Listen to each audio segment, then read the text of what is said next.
Good evening, everyone. Welcome to Live Well Sister with Marcie L. Thomas. And as you can see, I am Marcie L. Thomas. And I am super excited to be here with you this evening for a conversation that's really going to hit close to home. Our special guest and I were having a good conversation before we even came live. So I'm really looking forward to us digging into it and just talking about ways in which we can improve our health. So just to let you know, I'm coming to you from the outskirts of Atlanta, Georgia, originally from Cleveland, Ohio. Actually, one thing that the guest and I have in common is that we were both in the military. So I did not tell her that, but I was in the Air Force and she was in the Army. So, we have that experience in common as well.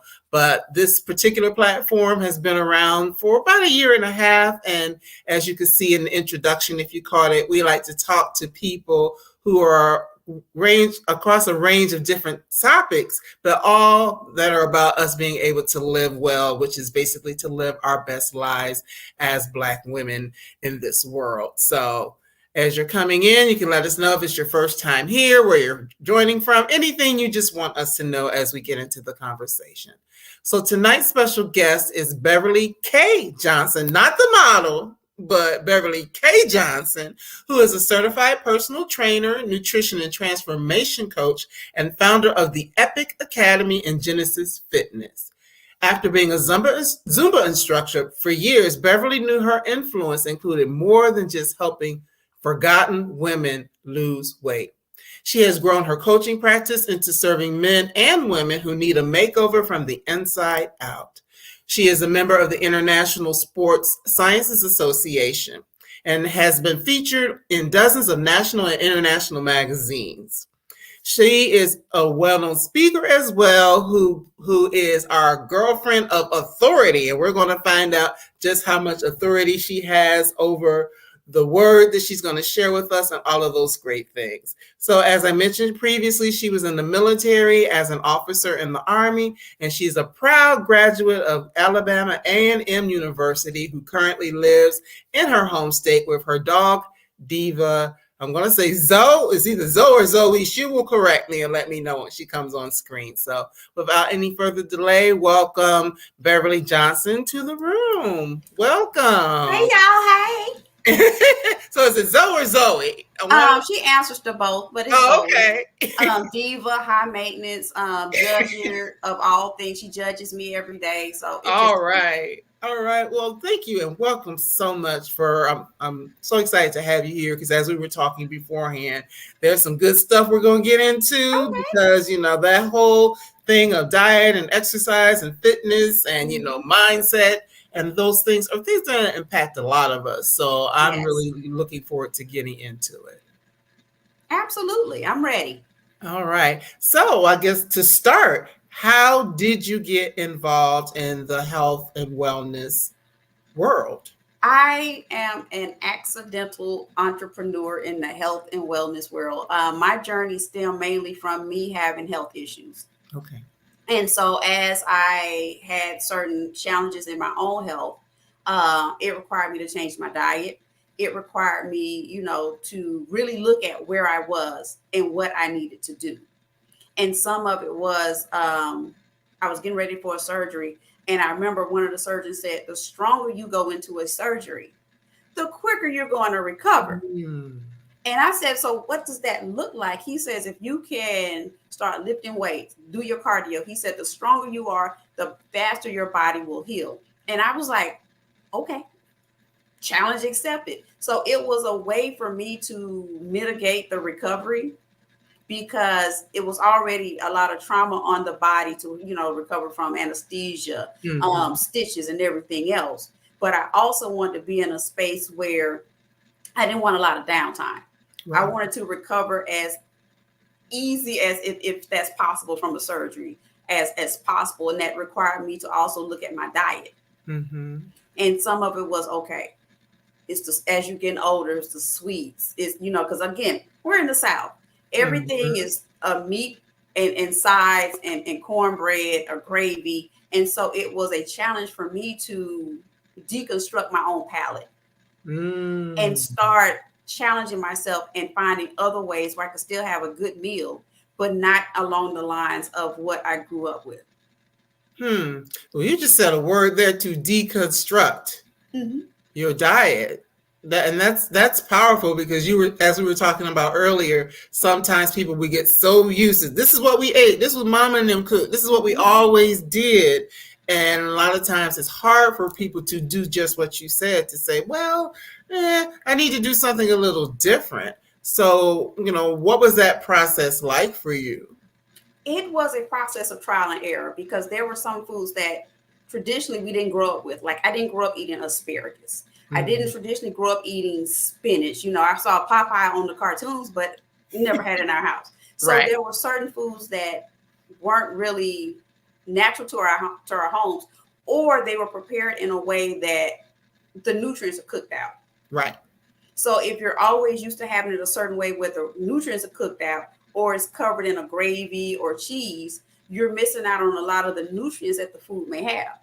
So I had to, when I started tasting certain things, the first day I had asparagus, it was, what is this? I love asparagus. And who would eat this on purpose? But then I developed a rapport. I developed a love for it. Same way with, eating salads with lesser amounts of salad dressing.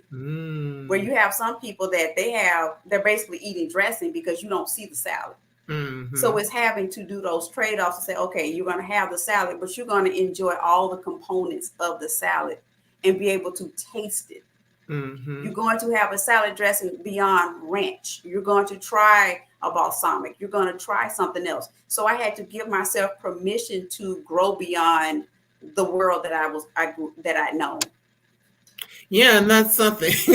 Yeah, a little bit of salad with your dressings. I mean, that's something. And I'm of a certain age that for us it was a lot of Thousand Island and French, which is very thick, which is very that's something. And then to say, well, no, I am going to go for a balsamic vinaigrette, or or something else, or just make my own at home. That is something, and oftentimes it's challenging for us to do it. But I mean, let's just keep it real. We are, Black women, and even though everyone has different situations, sometimes people live in areas where they may not have access. Absolutely, because unfortunately there are some areas that still have food deserts. And with food deserts, there are also stores that, depending on where you grew up, let me use myself for example. I grew up in a city called Pritchard, Alabama, which is at one point was almost like 99.559% Black. Okay. And the grocery store that we would have on the weekends, they would bring out the Thunderbird and MD 2020 to the front of the store, because it's almost like they knew what their customers wanted. But then when you went to look at the produce was some of the wimpiest. It was the stuff that the higher end stores didn't want. Right. And so what ended up happening is that my mom and my grandma would have to go across town to other stores to get a higher end of produce, a higher end of vegetables, a higher end of the meats that weren't normally put in our neighborhoods. And that's by design. And so if you don't have access to fresh fruits, fresh vegetables, you're going to go to what which is the ultra processed foods, the frozen pizzas, the burgers, the hot dogs. And while they work on certain levels, most of that has no nutritional value. Right. So you can eat a whole meal and that has absolutely no nutritional value. That is so true. Yes, and what's convenient and what's easy and all of that. Because I mean, let's face it, it does take time. You have to put thought and energy into making sure that you're making healthier choices in terms of your diet and finding out what's available or ways to get it. So absolutely. Now, of course, you went through your own metamorphosis of sorts and working on your own health. So once you did that, how did you transition into helping others? I know that you taught Zumba for a while.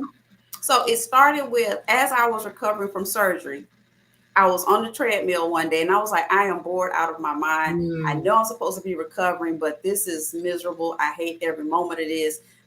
I'm bored. And I looked over to the side or as Cat Williams would say, I looked out of my peripheral and I saw a class getting ready to start. And I was like, what is that? And the beat dropped. And I was like, I'm going to class. Right. And I was so lost and so uncoordinated, it wasn't even funny. But I had the best time because it was just like, just move. That's all I want you to do. Just move and sweat. And I was like, I can do that. And after about 18 months, I went and got my license to become a Zumba fitness instructor. And so as I was teaching, I would have people come to me after class. And the thing about being an instructor or a trainer, people are very comfortable with you. Mm-hmm. And they will just, one lady just lifted up her shirt. What can you do for this? And I was like, hey, we could have had this whole conversation without this moment. But there's a level of trust that people have when they see you in a leadership role. And that challenged me to go back and get my certifications. That while I knew the information offhand, because it's by nature what I do, I wanted to make sure that I always give someone information that's accurate and that is safe. Mm-hmm. Mm-hmm. So those have been my guiding principles, that I give you information that's accurate, that's safe, and that it actually applies to you. Right, because as I was just reading about the work that you do, that is something that makes, we might skip around a little bit, but that is something that makes your program, perhaps different than others. The program that you have, and it's in front of me, child, your Epic Academy program. This will happen when you see all these notes. This is just two sisters having a conversation. You're like, Lord, where my papers at? Where my papers at? Lord, I don't put the papers down. That's why I tell people I am nobody to worry about in an interview, because I'm just going to keep it real. Like, it's right here. But yes, your Epic Academy, there's things that you do that you talk to people about diet and different forms of exercise, but you focus a lot on mind and mindset. Yes. So the way the Epic Academy came about, it because I looked at over the years, especially since the height of the pandemic, kind of up until last year, I looked at the average length that I would have a client. Then I would look at what was asked and what I provided. And so based on the research and observations, on average, I would have someone either 9 months to a year. Okay. To the point they were like, "You coming to the cookout?" And I was like, "Just tell me when. I'll bring some plates." They were like, "You coming to the cookout?" I was like, "I'll be there," because it was not just the training; it was relationships that I was establishing. Mm-hmm. Because for me, in one of my coaching programs, they said when you're working with your clients, the goal is not just to date, but to build a relationship that I get to know and understand you. Right. So over that time, I realized, okay, if you stay with me on average 180 to 270 days, what do you ask for? What are you building? And I realized in that time, questions were always mindset, tailoring the program to that person, tailoring nutrition questions and coursework to that person. So it's one of those things that while on the course of the year, I don't take a lot of people. Okay. And that's by design. That I rather have my quality, because I don't want to shortcut anybody, and I don't want to run myself into the ground, because I have a day job. Right. And I like sleep. As I'm getting older, I will sacrifice nothing for a good night's sleep. I know that's right. It's just like, what about going to bed? And so factoring in my own self-care, I only take on so many people. And so when I would have people come in and they say, well, I've been doing this and I've been doing this and I've been doing this, and I have to go, okay, but what are the weights that you're carrying? And they have to go, well, I've been caring for a sick parent. I'm going through a hard breakup. I'm going through a hard time with a relationship with my significant or other. My kids are they kidding. And so when they have all those different things, you don't realize the emotional and mental weights that you carry way heavier than any physical weight that you can carry. And so while I can't solve those weights, I give you the tools to manage those weights. And sometimes ask you, is that a weight that you really have to carry, or did you pick it up? because you thought you were being superwoman and you're trying to show everybody you can handle it all. Because unfortunately, as Black women, we pick up weights that don't belong to us. Mm-hmm. Because sometimes we feel we got to take care of everybody. And this is from my own journey that I'll tell everyone, I took my cape off a long time ago. I dropped out the Strong Black Woman Club. Right. I burned my membership card because it was killing me. Trying to always be in a space of, I'm good, I'm fine, I just do what I do. Meanwhile, people were asking me, are you okay? Right. You're like, girl, I'm good, I'm blessed and highly favored. Meanwhile, midst of a depression. Because I'm trying to process emotions going through a divorce. How you doing? God gonna make a way. And meanwhile, I'm sitting there almost holding back the tears. And this is my circle, my sister circle checking on me. And they're looking at me like, we see the pain on your face. We see you struggling. But that was me having to learn to become vulnerable and acknowledge that some weights I got to put down. Right. It's so powerful that you're saying that. Couple things. You know how you have all these like little affirmation cards or different things that you can buy, or just to give you a little word for the day or whatever. And just the other day, I went to pull an affirmation card, and the card said something about "I am strong," and I was like, I put that right back.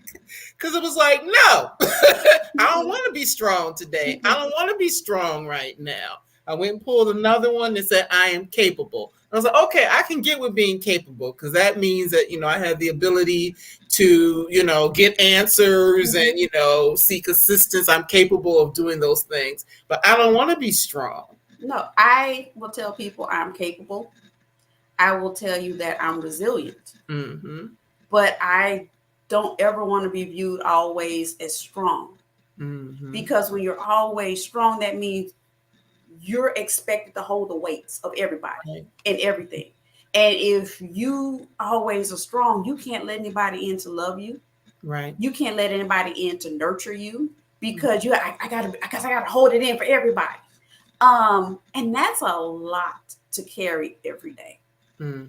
It really is. And, I just love the fact that you say, letting go of the weights, because, as we were talking about earlier, that mindset, those traumas that you might be carrying, that sadness, that depression, all of these things, they have an impact on our weight. Because, you can do all of the things, because, full disclosure, I have done all of the things.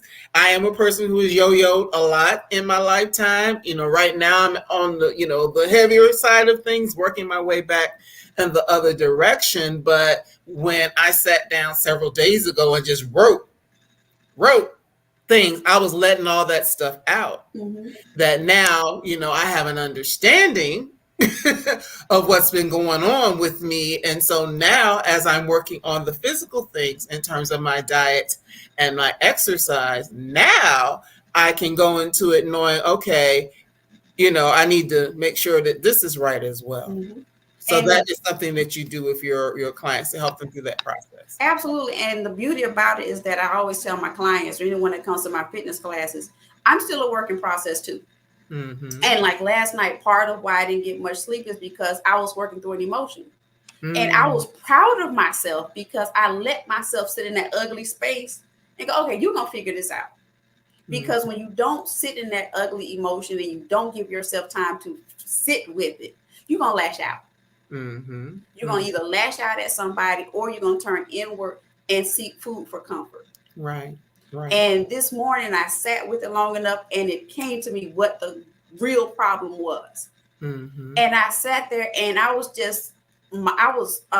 flabbergasted, gobsmacked, as Gordon Ramsay says, because it was like, so what else? So how has this one emotion caused me to show up every place else?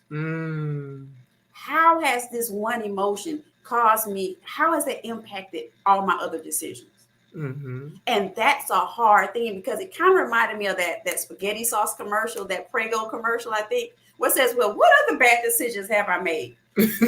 Part of your wellness journey, and I say wellness because wellness is mental, emotional, spiritual, physical, financial. It's your whole life pie. Mm-hmm. that when one part is off kilter, it influences the other slices of your life. Amen. So for when I first started, my thing was my always it's more than exercise.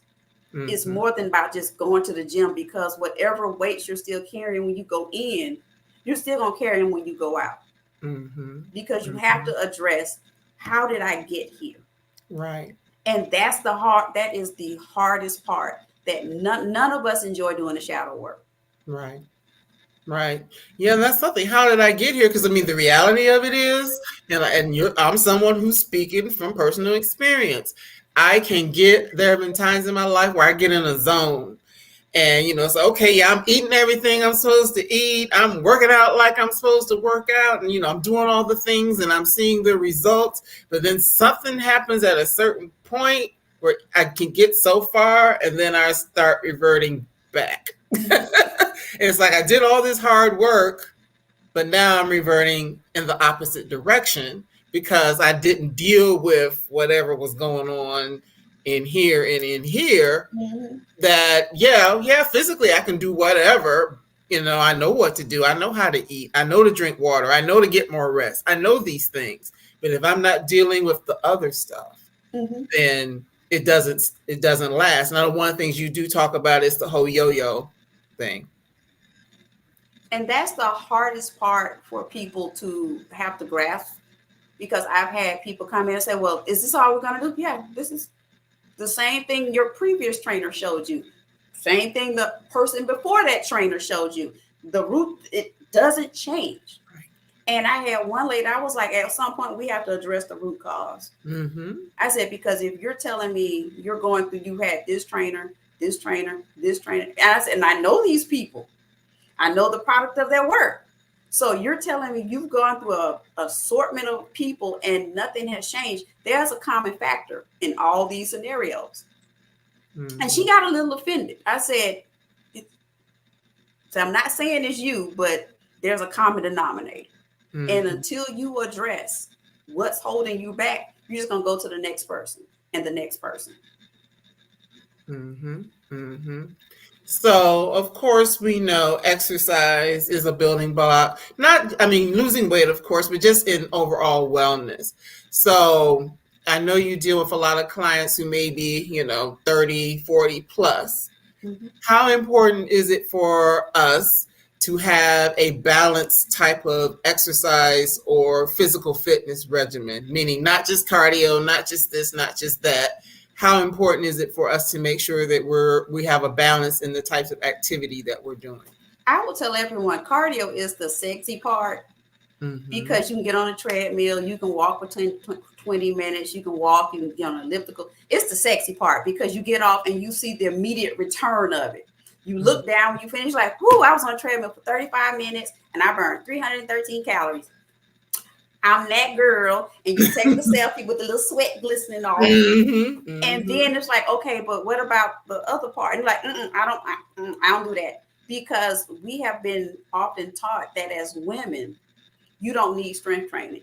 Right. Or there's this misconception that if you start strength training, and by strength training, that can be lifting weights, or that can be body weight exercises.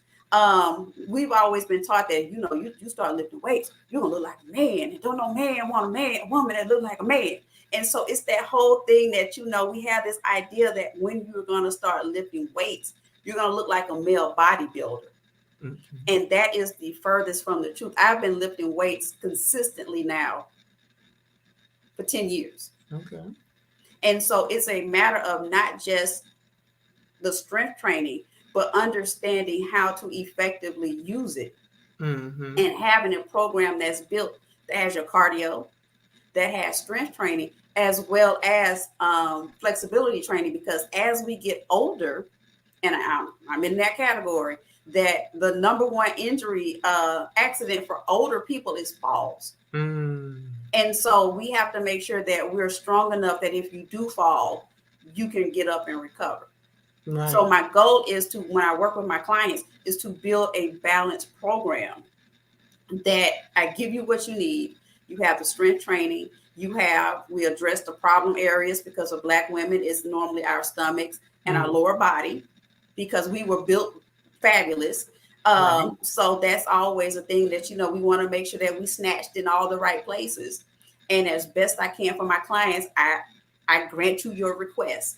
So Mm-hmm. it's always my thing where, I love to hear clients that say, girl, I came in and my husband was like, okay, I see you. That I'm like, that does it for me. Or see, have a client that said, girl, I put on some jeans I hadn't worn in 2 years and they Mm-hmm. were loose. So those are for me, those are the victories I want my clients to have.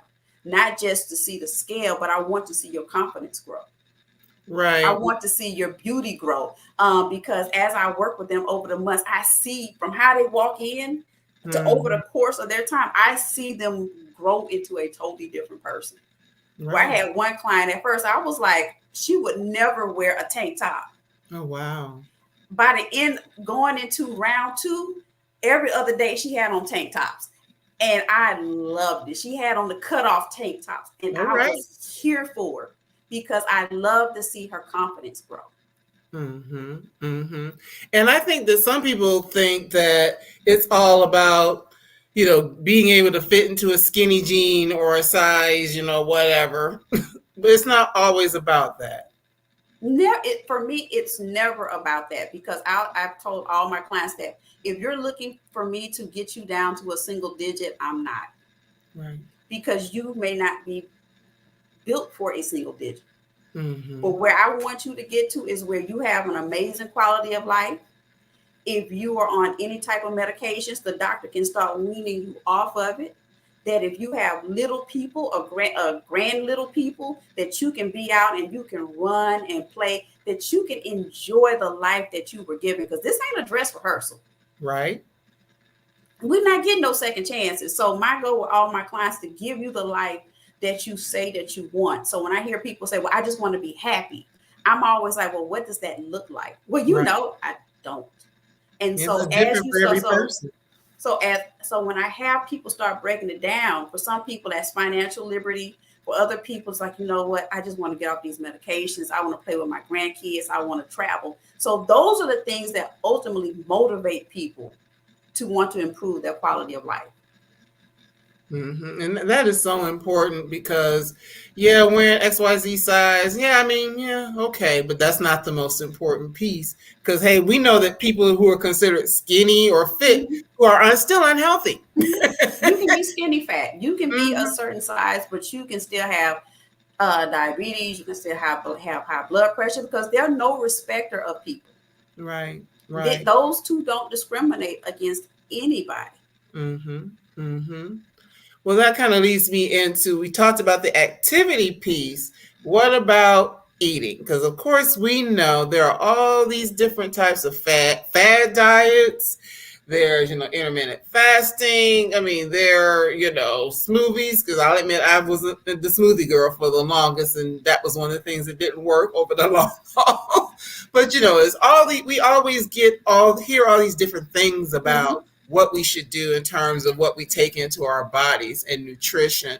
So I know that you work with people individually. Do you kind of tailor it to them and what their Mm-hmm. needs are, or how do you do that type For of? some people, intermittent fasting works for a lot of people.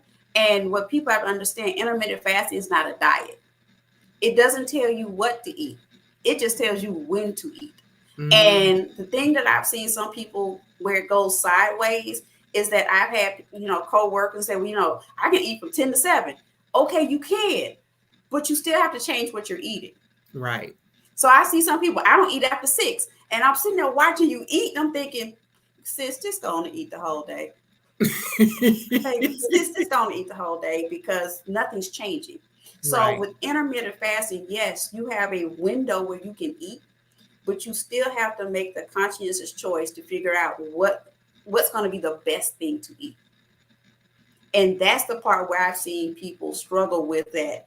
Yes, you can stop eating after 6, but if you've consumed in the course of a day 3,500 calories, Mm, nothing's going to change. So that's the space that we're sitting in. I tell most of my clients, and they're all surprised that I'm not a vegan and I'm not a vegetarian. okay. I can slide into that world. I normally go vegetarian when I travel. Okay. just because of certain things that I don't eat. So as a precaution, I stay on the vegetarian side. But you don't have to be a vegan. You don't have to become a vegetarian in order to get the lifestyle that you're craving. So that's something that I see people go, well, I don't want to have to, go on this meal plan because I don't want to become a vegetarian. It's like, well, who told you? Right. So Right. we have to let go of that idea that in order to be healthy, you have to embrace 100% plant-free diet, and that's not the case. Right. What Right. I had to do for me, for personal reasons, I don't eat pork, I don't eat beef, and so my proteins come from chicken, turkey, and salmon. Okay. So And so not I even was all fish, not all seafood or fish no, either. there's I'm from Alabama. There's a catfish in my future. Don't trust catfish with that white bread is on the menu. Right. Because life is about moderation and enjoying yourself. You can't have fried catfish and white bread every day. Right. Mm-hmm. So it's about finding those things that work for you. Mm-hmm. And so I know with some people, if you have kids, trying to find that thing that works is a struggle. Mm-hmm. So I had one client, she said, if I'm changing my diet, she said, well, the whole house can ready to change diet. And that's what they did. Mm-hmm. She said, I'm not cooking 3 meals. Okay. She said, if I'm having salmon, then we all having salmon. Mm-hmm. And so it depends. So I'm not naive to the fact that if you have a spouse, you have children, if you're a caregiver, there are other factors that you may have to prepare food for. So before you embark on going plant-free, going to a plant-based lifestyle, if you're embarking on going pescatarian, which is seafood, be sure to factor those other things in because there's a budget that comes with it. So for most people, the nutrition is the hardest part, not because you can't figure it out. It's just you have so many different variables that you have to factor in. Mm-hmm. So I'll tell most people start with intermittent fasting because again, it doesn't tell you what to eat. It just tells you when to eat. Mm-hmm. And the most common method is the 16-8, where Okay. you fast for 16 hours and you eat for 8 hours. And So that's I've never done that. So when people do that, so it's the 16 hours, of course, the hours that you sleep is part of that. And then, so like, say if you got up at 8 in the morning, if you, let's just say you slept from midnight to 8. So from 8 to basically 4, you wouldn't eat, and you could eat between 4 and midnight. I mean, that's just the hours I'm picking. so the thing about it, you pick your hours. Okay. And so for some people, they'll say, I'll eat between 9 and 5, 10 to 6. I'm not fast tracking the math in right now. So please don't put in the comments that those was only 4 hours. I'm not processing the math.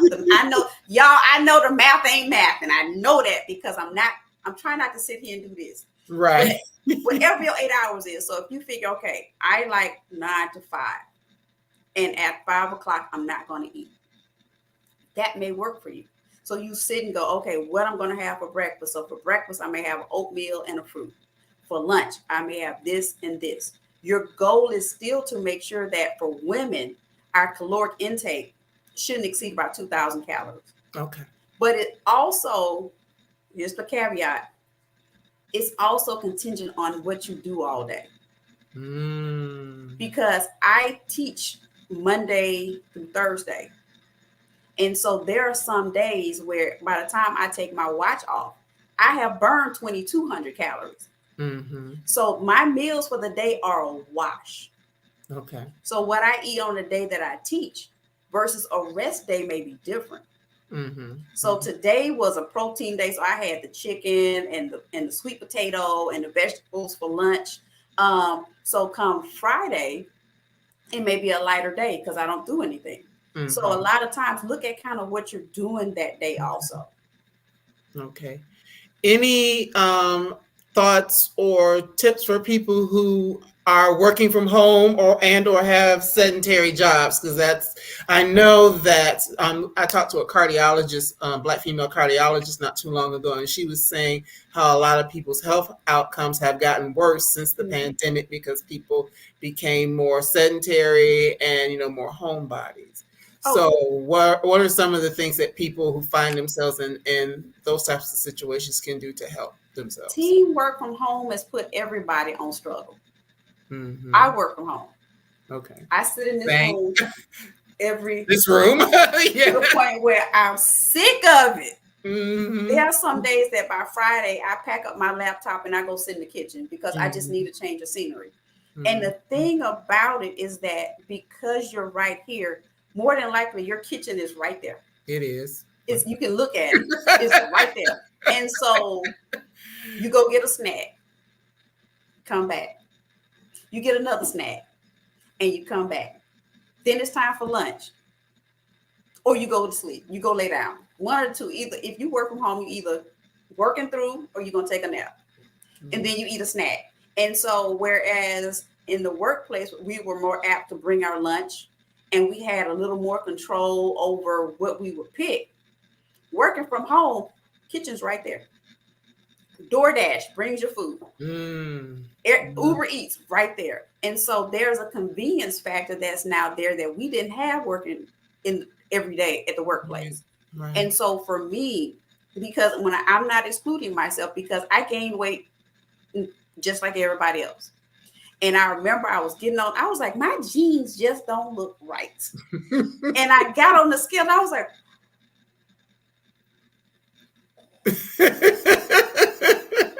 like, where'd that come from? I look like, what's that guy Titus? I was like, the devil is a lie. But I was like, what was I eating every day? Oh, that. So I had to rein myself back in because I was like, because it was the impact of, especially during the height of it of 20 and 21, we couldn't go nowhere. Right. And all we were doing was eating and watching Bridgerton. That's all we were doing. That's all we did. And so I had to, again, look at what emotions were happening or going, are you hungry? Or are you just thirsty? Because food cravings, dehydration mimics food cravings. So there may have been times you are dehydrated. There'll be times where realistically, speaking for myself, at the height of it on 2020, basically the end of 2021, we were living under a lot of fear and anxiety. Right. Because we didn't know. I will say 2020 was by far my worst birthday because the world shut down on my birthday. Oh, no. And I remember I was at the Cheesecake Factory. I was getting my little cheesecake. And I get this text message saying effectively immediately everybody's working from home. So next week you got to come in and get everything you need to be home. And we're sitting there like, what just happened? Right. What just happened? And we were like, okay, so before we go home, let's swing by the grocery store. And there was this run of air. By the time we got there, water was gone, toilet paper was gone. I was like, okay, this is by far the worst birthday I've ever had. Because we were like, well, do we need, because again, whole day, we were wilding because it was my birthday. Right. It was my birthday. And so I was out enjoying myself. I wasn't plugged in. So I was like, yeah, we'll just swing by Target and get a few things. And I'm in there like, where is everything? Right. And so we end up on the not so good side of town at a Dollar General buying toilet paper and paper towels because we were like, well, if everybody else is buying them, I guess we need to buy them too. And so you living under that, the stress of this. People lost their jobs. Next thing you know, you went from working from having your job at an office, and now your baby's a third grade teacher, and your baby flunking math because you helping the baby, and you just like, my bad. I thought I knew math. And so your child flunking school because you helping them.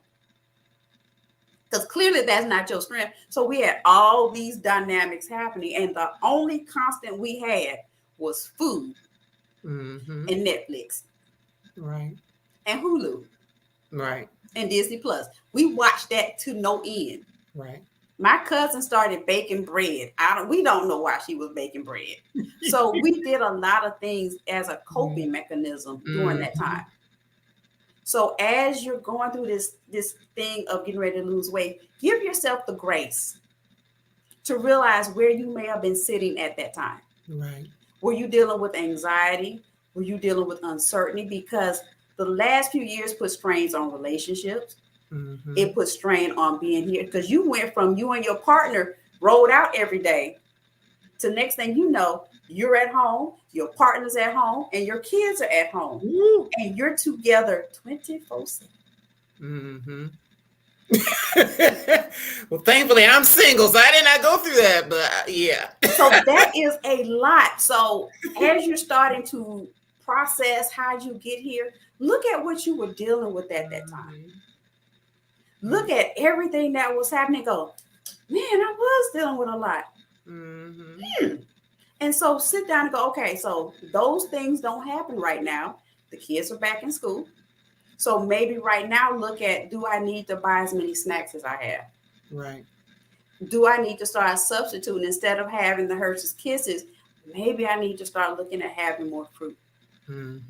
Maybe I need to, because again, working from home, I got an air fryer and an Instapot. Y'all can't talk to me any kind of way. I got an Instapot. Y'all not going to talk to me any kind of way. So if you're at home, take advantage of having an Instapot or a crock pot where you can program your crock pot. Start your dinner at lunch and let it slow cook. So by the time you get off work, your dinner's ready. If you're in an area that has sidewalks and walkways, on your lunch break, go walking for 15, 20 minutes. Right. Get some fresh air. Not only will that give you time to reset, but it will rest your eyes from looking at the computer all day. So these are different things that I learned along the way. Because again, clearly the scale told my truth. Right. And it told no lies. And I had to own it. It was like, well, you were door dashing quite a bit. Yeah, I'm like, you and your friends were bottomless mimosa and a lot. Y'all were going to y'all were having crab legs a lot.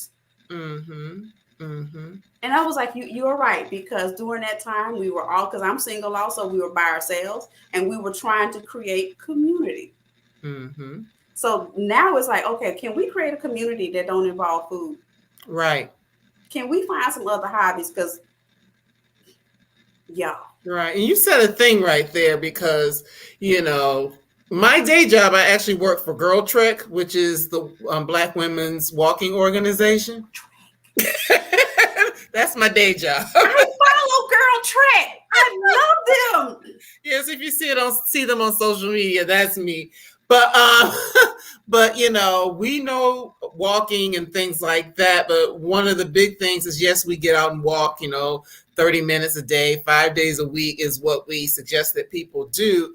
And a lot of people are walking alone, but that social component comes in when we get together, like on a Saturday or whatever day works for you and your group of people, because you hold each other accountable. You can sit and have those conversations and all those sorts of things. So that is the advantage of groups like that. I can imagine group fitness, or even if it's not a group fitness, someone who may come to you in a one-on-one, that just makes a difference, because there's that accountability that you might not have if it's just you saying, oh, I'm going to go and I'm going to go take a walk. And then next thing you know, 3 hours later, oh, it's dark now. I didn't get my walk. It's like, what I would do, I have a friend of mine, and we would plan our walk around the same time, and we would call each other. And by the time we finished spilling tea, laughing and kikiing, we'd walk for 30 minutes. And it was, so when we ended the walk, it was like, how many miles did you get? I got 2.5. How many did you get? I got 2.5. So our challenge was, we distracted each other from doing our walk. Right. So we still, even though we weren't in the same neighborhoods, we still had community. Something I started 21, I made an innocent post. Hey, I would really like to go hiking. Just feel like I want to try something else. Does anybody else want to go? And that has sparked a movement where now I see Black women going hiking willingly. And to have people inbox me and go, I've always wanted to go hiking, but I was waiting on somebody that looked like me to go. Because, have people go, it's a big thing. And I want to, let me say it politely, I want a safe space when I go. Right. Because, there's like, because I watched the ID channel, like, I get it. Right. I mean, and there's truth in that, It is. And, a lot of times people, you just go where you want to go. Be like, yeah, you can, but, sometimes you could be putting yourself in potentially, dangerous situations when you go into those environments. But yeah, I love hiking as well. As a I matter of love it. fact, So I would always tell, um, the groups that come with me, I was like, yes, the trails are open for everyone. mhm, Yes, this is the land trust.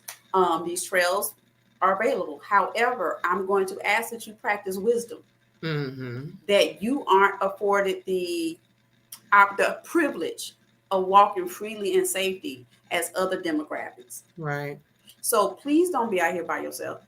I'm right, not saying anything's going to happen to you.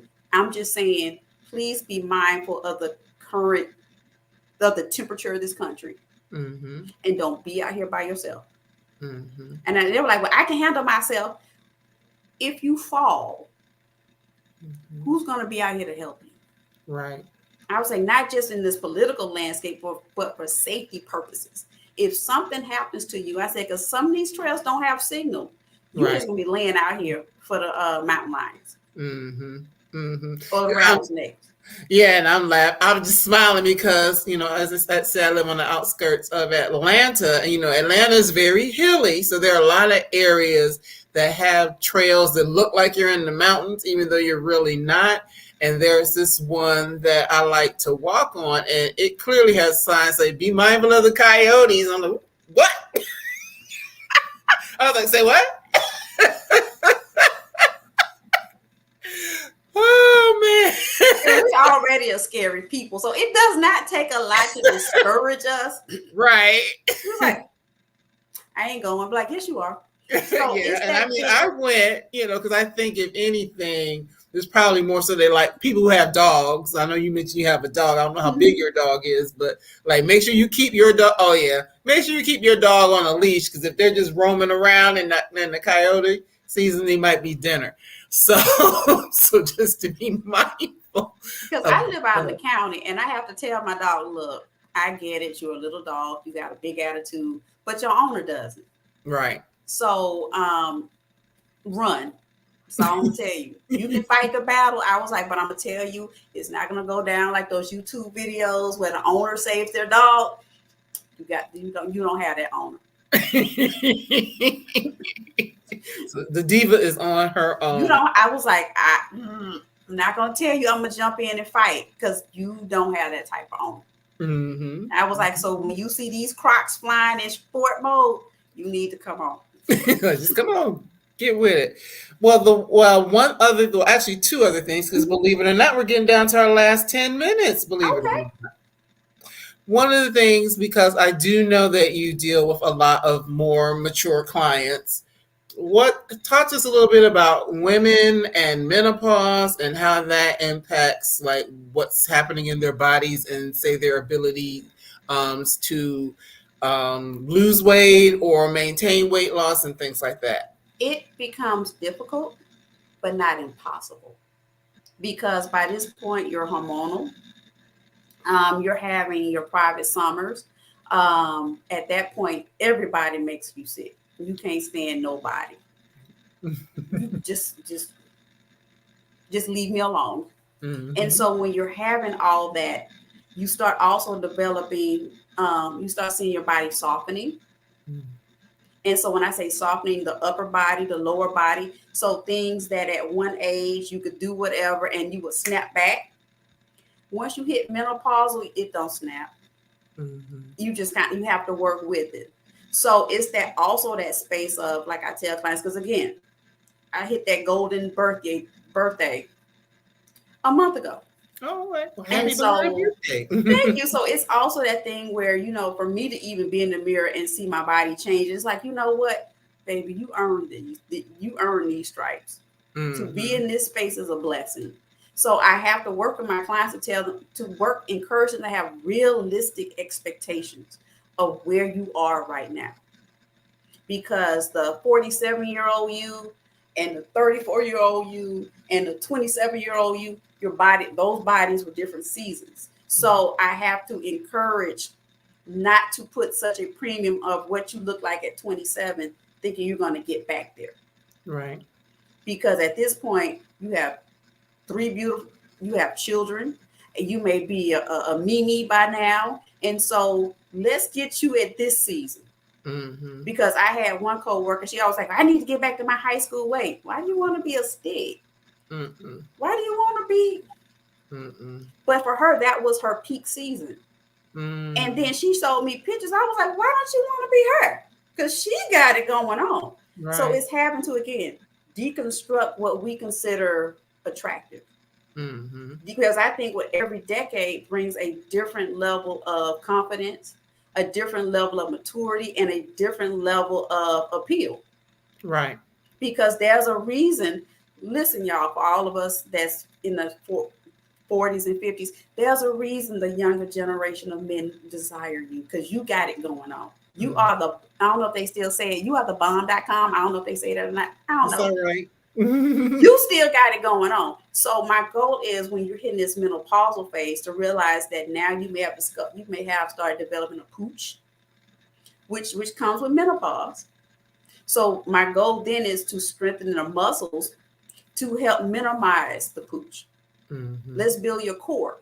Let's build your upper body. Let's build your legs. So still you may have the little pooch, but it may not be as noticeable. Right. If we work your upper body and build your chest and your back, it brings you back.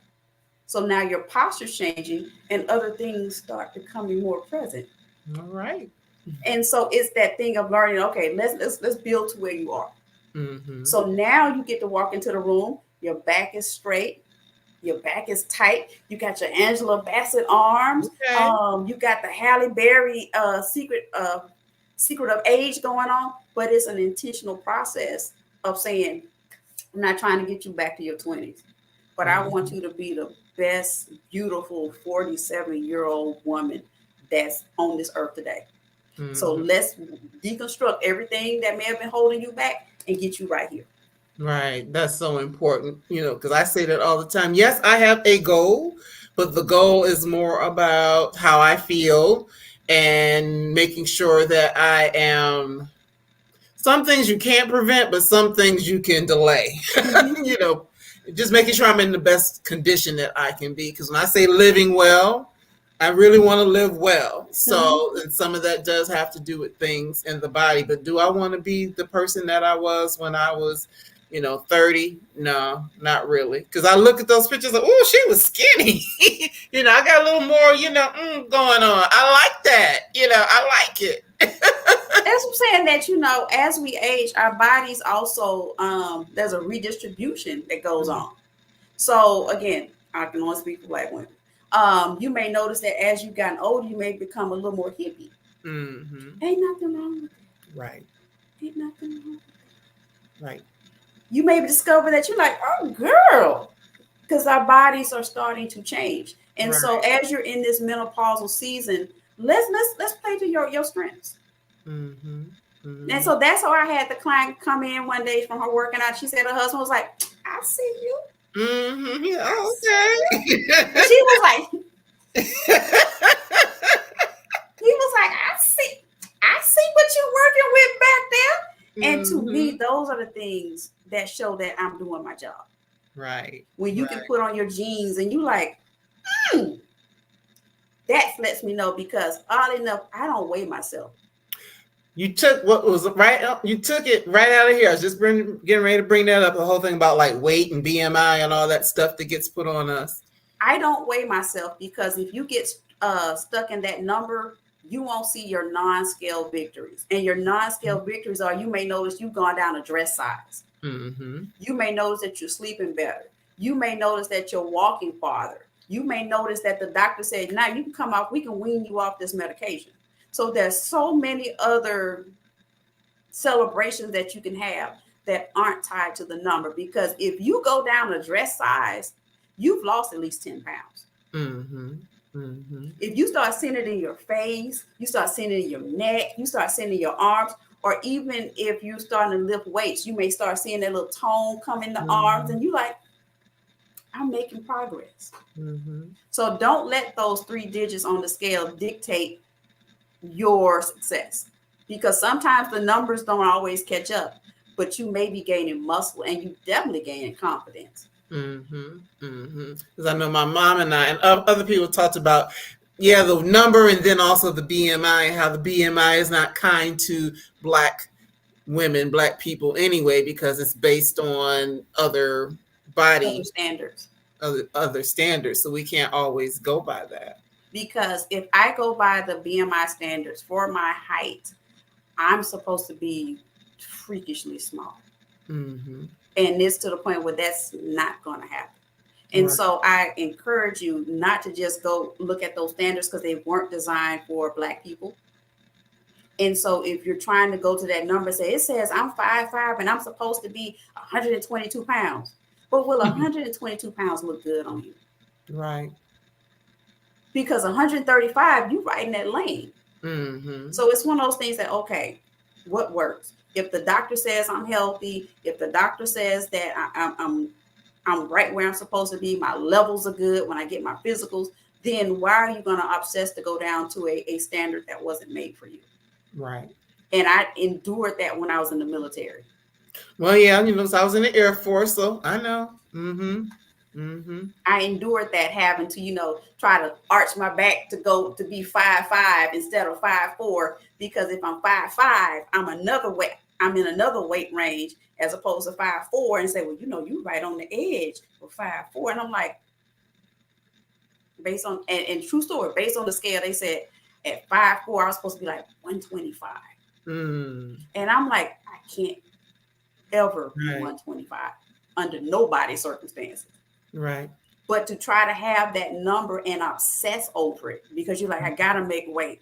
I gotta make weight. If I don't make weight, and here I am at that time, 132 pounds, stressing about trying to go down to 125 because I gotta make weight.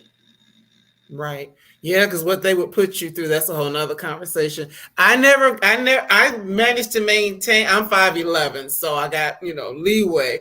But I can remember one of my coworkers, she was going through it because she was struggling to hold that weight.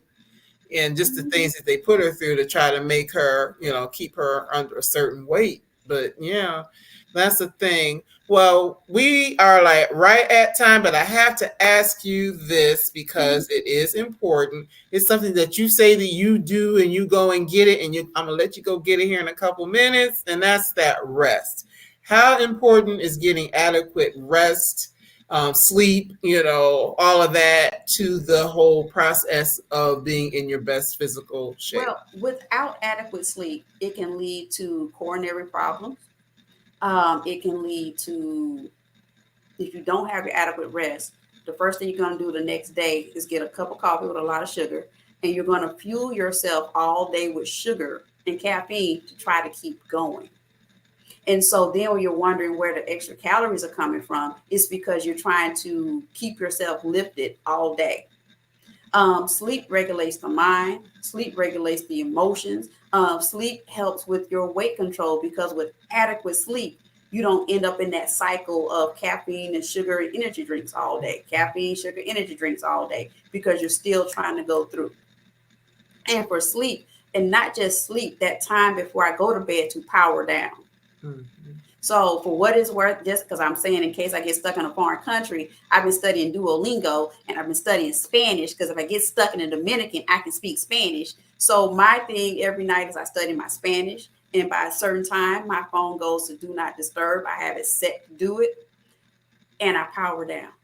Mm-hmm. So you need the ritual of, when I say power down, get off TikTok, get off Instagram, get off Facebook, put your phone down, and just meditate and bring yourself down to naturally transition into rest. Because again, when you work from home, there's no separation. Right. Do not take your laptop to bed and work at night. Yeah, I don't. Go to bed. As your grandmom used to say, go lay down. And clear your mind and get a nice rest. And then start the next day fresh with renewed energy, with renewed focus, because it has been shown that sleep is essential for your weight loss. Mm-hmm. Mm-hmm. I said that was the last question, but I lied. I'm sorry. Time of day to work out. First thing when you get up, middle of the day, at night, or whenever you can fit it into your schedule. I will fight you if you told me I had to work out first thing in the morning. We fight. I don't even know who I am. A bonnet sitting on the side. I will fight you if you told me because that doesn't work well for me. The answer is pick a time that works well for you that you can be consistent with. If you are a 5 a.m. person and you want to get up and knock it out, that works for you. I don't know who I am at 5 o'clock in the morning, and I don't want to know. Mm-hmm. But evenings work best for me because that's my decompression to transition to the evening. So whatever time allows you to be consistent, whatever time gives you the time to really focus on yourself, that's the time you pick. Mm-hmm. Now, there are some people that's die hard. I get up at 4:30 to work out. I don't. Right. But if you want to work out at 4:30, 5 o'clock in the evening, I'm your girl. Mm-hmm. Mm-hmm. And that's one of the things I have to figure out. I am not a morning person, but for me, I'm thinking I may have to transition into that only because in the evenings I'm doing things like what we're doing right now. Mm-hmm. I'm doing other stuff, and that a lot of times if I've worked all day, then I have 2-3 hours to try to get something to eat, get cute, all that stuff, because of course when you work from home, I don't look like this when I'm working from home all day. I got to do all of that. Then, next thing I know, like, oh crap, I didn't get a chance to work out today. So I that's something that I'm figuring out how I'm going to make that work. Or, maybe on the days that I'm doing this, be my rest days and work out the other days so that I can make it work. Now, on the days where I can't do the evenings, and part of my work, I teach in the afternoons. So I teach in the evening. So for me, if I know there's a day where I don't have class, but I have evening obligations, then the lunch break becomes a workout. Right. Where it's one of those 40, if you're working from home. So during my lunch break, I'll work out, do whatever, and then get back to work. So on days where I don't have class, I have to be someplace else. Then it's like, okay, where in your day can you squeeze it in? But it will not be between the hours of 5 a.m. and 6 a.m. Under no circumstances will it be, because I need my cup of coffee. Mm-hmm. For the safety of everybody I work with, I need to, they need to see me my little cup to show that I love everyone. So, but that's my self-care time, where I get up in the morning, I have a routine, and I really don't like to deviate. And that's part of getting old. But for lunchtime, I will give you my lunch break to work out. Well, that sounds good. So I know that you are based in Alabama. Mm-hmm. For people who might want to work with you, do you have any virtual options, or is everything local, or how can people work with you? Because I'm like, I might be sending you another email. See what we can figure out. Well, the beauty of it is, again, part of this process of figuring out my processes, even before the pandemic started, I had been working with an app and developing an online training program. So when the pandemic and staying at home hit, all they do is flip switch. It was like, that's it. So I think I'm very blessed to have the forethought because I've been working on it for like 2 years before that. I had beta tested people, everything. So like the commercial, I have an app for that. So I have a program built for virtual clients, and the app is called the Epic Academy. And so it has the nutrition, it builds your programs. It also has the feature for video conferencing. So it's one of those that I never want anybody that's virtual to think that I'm just going to give you something and not talk to you. But I tie into you. So if you want the option, because some people are like, I need to talk to you. Don't give me these exercises and not talk to me. Some people want the option of having the one-on-one. So I have the option for one-on-one, as well as just give me my program and let me go. And the way the app is working, because I hear somebody thinking, well, I'll do the app. I have accountability features built into the app. The app tells me when you worked out. Uh-oh. The app tells me what you've done. The app also tells me when you haven't. Marcie hadn't logged in 3 days.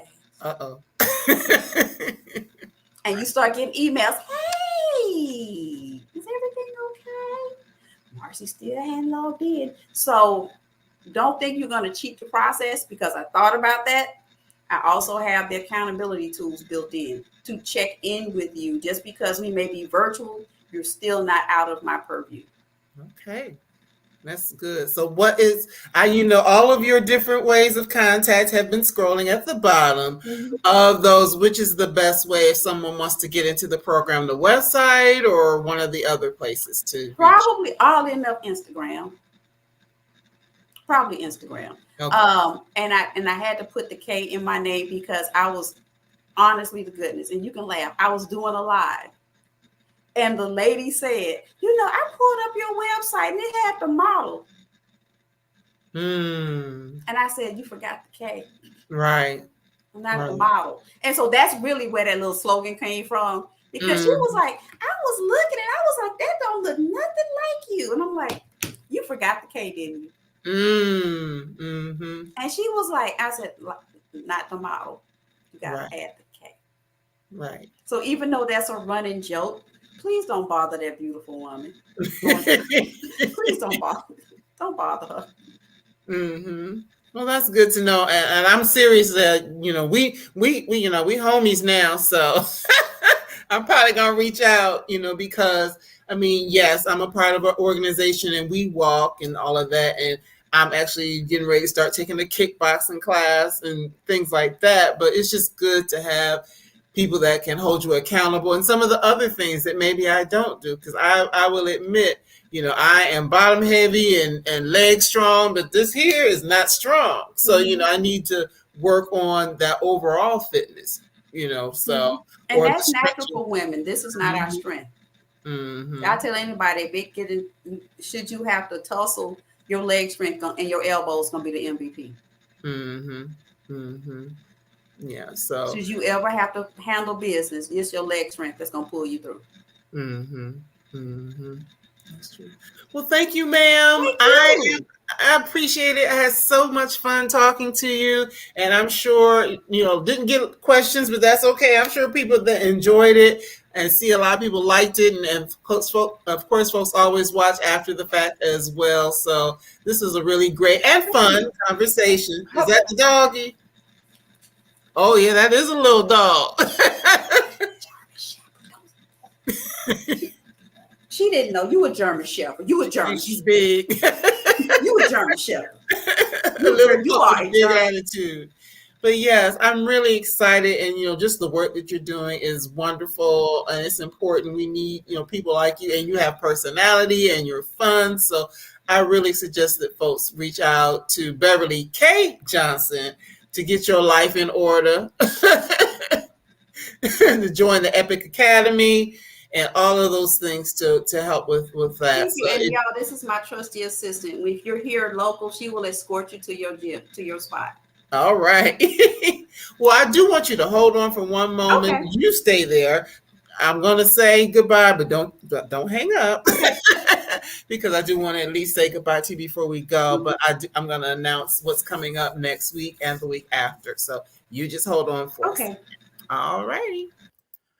Okay, everyone. That was a wonderful conversation. As I said, I really enjoyed talking to Beverly and learning some things. And I am serious about reaching out. So when I do that and she helps me whip myself into shape, I'm going to make sure that you guys know about all of the work that we are able to do together.